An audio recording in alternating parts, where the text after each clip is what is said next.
personales. Intra significa adentro de mí y son competencias personales que vamos a ir conociendo durante la charla. Las interpersonales son competencias sociales, de cómo yo me conecto con los demás. Entonces, imagínense que quiero conectar con los demás y no trabajo la parte intrapersonal. ¿Qué estoy transmitiendo? ¿Qué estoy comentando? ¿Qué estoy generando como experiencia? Si yo no me entiendo, si yo no identifico cuál es mi forma de pensar. ¿Cómo se define un sueño? Sino más bien el sueño lo vamos a entender. Tenemos Mis también sentimientos, mis emociones, el forma como las proceso y el enfoque que le doy. Ayer Sibe me preguntaba acerca de cómo yo veía a mi equipo, porque mi certificación fue en Argentina. Yo lo que le comentaba es que estaba contento en el sentido de que el equipo era muy enfocado, la forma como lo expliqué es como un tren, ¿no? Te invitan a subirte y agarran velocidad y el que se quedó, se quedó. Desde esa perspectiva, yo soy un convencido que cuando las personas tienen un sentido, un propósito y un plan, se enfocan y su desempeño empieza a ser mejor. Pero porque sé hacia dónde voy y el proceso que tengo y se quita el miedo de la equivocación, de errar, sino se va generando ese cambio de mentalidad, de decir, ok, requiero practicar, requiero equivocarme, pero de forma inteligente.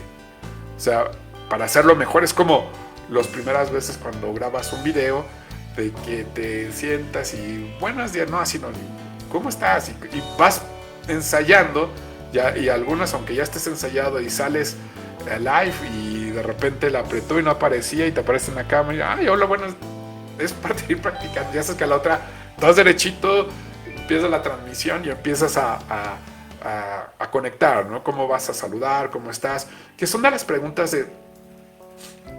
¿Te has puesto a pensar que si te dedicas tiempo a conocerte, te vas a hacer más fácil la vida? Desde ese punto de vista. Obviamente que si lo vas enfocando ya en actividades concretas, vas a tener un mejoramiento de tu calidad de vida, porque vas a irte a lo real, a lo sencillo, a lo práctico. Y yo siempre les comento que es el drama, como los latinoamericanos tendemos a ser muy platónicos, o sea, nos gusta el drama, lo adornamos, la situación, y requerimos tener un balance. No es dejar de ser, sino más bien encontrar un balance, porque esta emocionalidad es lo que nos distingue a los latinoamericanos. ¿Qué quiere decir?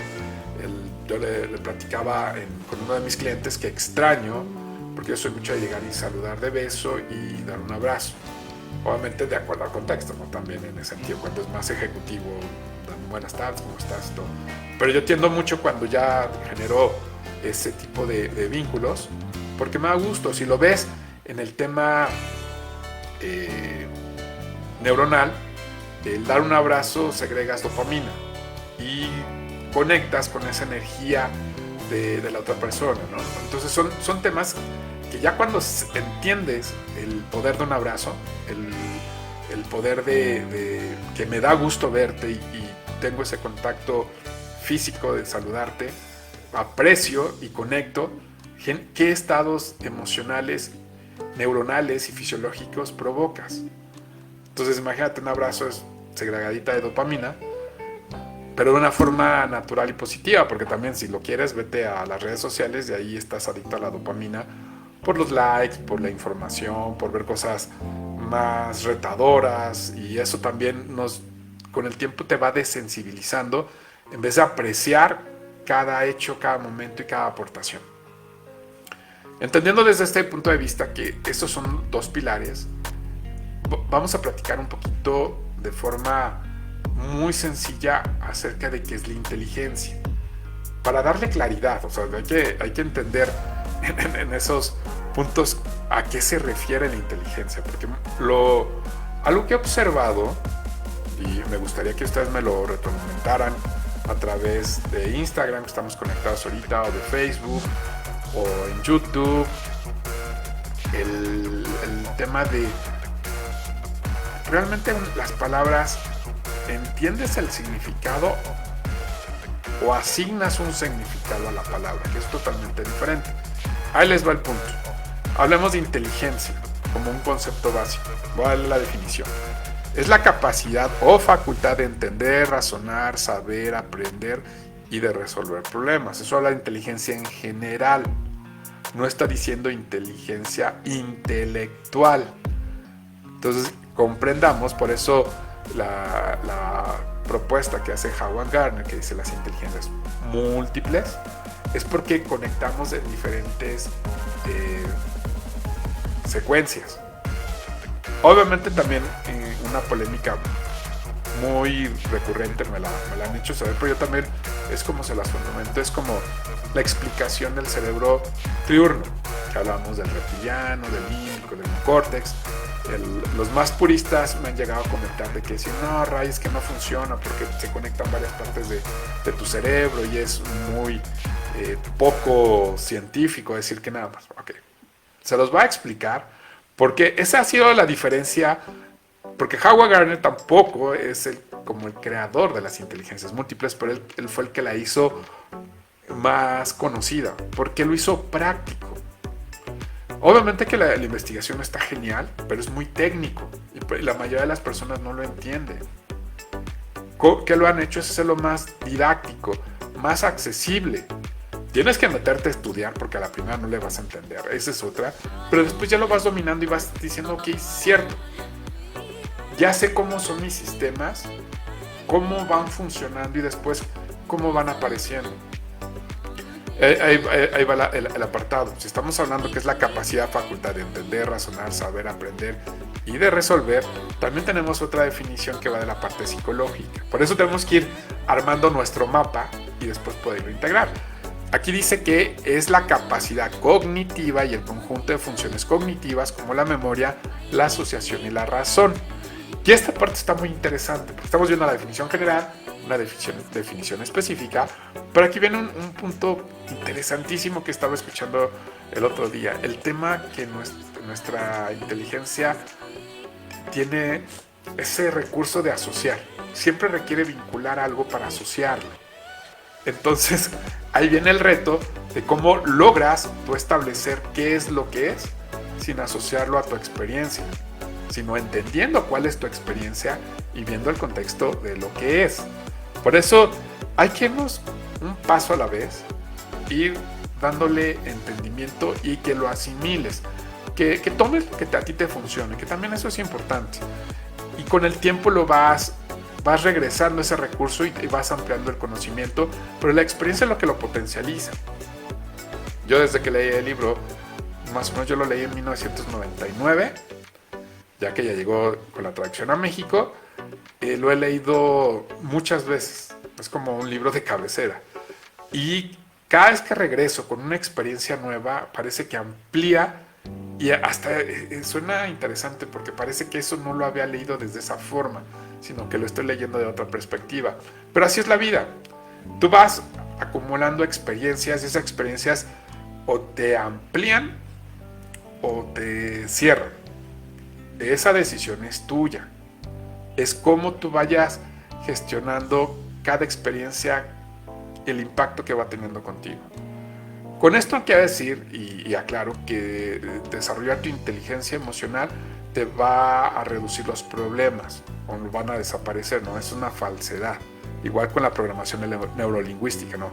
Son recursos que te facilitan transitar en momentos de transición o también te potencializan en momentos de toma de decisiones, de ver oportunidades, de gestionar acciones para tener resultados. Y esto se deriva de las personas que han tenido gran éxito y uno de los factores es no se distinguen por tener un coeficiente intelectual alto, no son genios. Tienen un coeficiente intelectual promedio, a veces un poquito arriba del promedio, pero no es lo significativo, sino lo significativo ha sido ellos cómo han aprendido a gestionar sus emociones, cómo las han dominado, cómo saben entrar en las circunstancias, cómo saben observar las oportunidades. Y es hacerte práctico lo que a veces parece no existir o parece que es imposible. Pero eso tiene que ir a tu ritmo y a la forma como tú lo vas comprendiendo. Hay quienes lo van a ir asimilando más rápido y hay quienes se van a llevar más tiempo. A mí me ha llevado bastante tiempo ir evolucionando en el entendimiento de esta plataforma que es la inteligencia emocional, el coeficiente emocional, como lo manejamos en las organizaciones, pero es a través de tener el conocimiento y aplicarlo en mí y después aplicarlo en circunstancias externas. Y eso se le llama ser coherente. A mí de nada me sirve haber leído el libro y no aplicarlo en mí, pero estar viendo en los demás, ¿no? Esas escenas las he visto un par de veces, que dicen, no, de acuerdo al libro dice que deberías de hacer esto, y tú te volteas a la persona y si tú lo estás haciendo, no, yo no lo necesito, es él, pero el libro lo dice y no lo está haciendo, y es cuando no tienes impacto y no conectas. Pero cuando tú lo has aplicado, es una forma de acompañar diferente. ¿Por qué? Porque también incluso dentro de la inteligencia emocional es, si me preguntan, respondo, pero si no me están preguntando, no me voy a estar metiendo. Eso es respeto y también inteligencia emocional. Ahí deriva la forma, yo creo que es una de las partes esenciales de la inteligencia emocional, porque aprendo a respetarme. Y si me aprendo a respetar, voy a aprender a respetar a los demás. Puedo descubrir que en el pasado, ojo, no lo hacía. Ok, hoy ya lo reconozco que no lo hacía porque no lo sabía. Recuerden que es un proceso de aprendizaje. No sé que no sé. Luego, ya sé que no sé. Luego, ya aprendí y ya lo sé. Y después lo hago como un hábito, que es, ya lo hago, pero no sé que ya lo hago de forma automática. Que esa fue una pregunta que me llamó la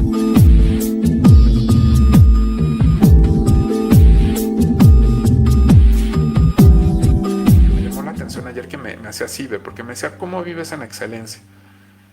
No me había hecho esa pregunta, pero la realidad es que leyendo un artículo acerca de una vida con excelencia, había una listita que te decía, las personas que viven en excelencia tienen estas características. Y fue palomeando de 10, yo estaba haciendo 8.5, porque 2 me faltaban hacerlas bien, pero me sorprendí porque yo había dejado la excelencia ya tenía un ratito, porque fue una constante, pero la tenía mal enfocada. Fue lo que aprendí tiempo después. Vivir en excelencia tiene que ver que hagas lo mejor, con un estándar que tú te establezcas, distinguiéndote por ir impactando y superándote. Eso significa generar buenos hábitos y se van luego consolidando como hábitos que generan valor y se lleva a la excelencia. Entonces te das cuenta que la excelencia no es un estándar muy alto, sino más bien es una forma de ser, una mentalidad, una cultura personal que se tiene que aplicar todos los días. Y todos los días vives en excelencia. Desde, si tienes, yo lo he ido implementando con el tiempo, tengo mi horario para meditar, hago mi rutina, hago mi yoga,